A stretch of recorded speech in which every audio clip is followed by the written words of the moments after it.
हनुमान् श्रीपदो वायुपुत्रो रुद्रो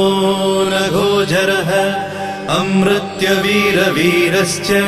ग्रामवासो जनाश्रयः धनदो निर्गुणः शूरो वीरो निधिपतिर्मुनिः पिङ्गाक्षो वरदो वाग्मी सीताशोकविनाशकः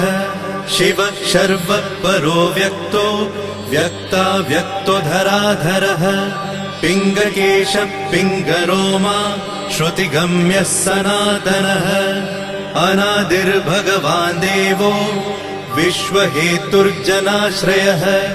आरोग्यकर्ता विश्वेशो विश्वनाथो हरीश्वरः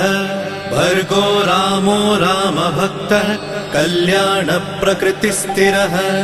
विश्वम्भरो विश्वमूर्तिर्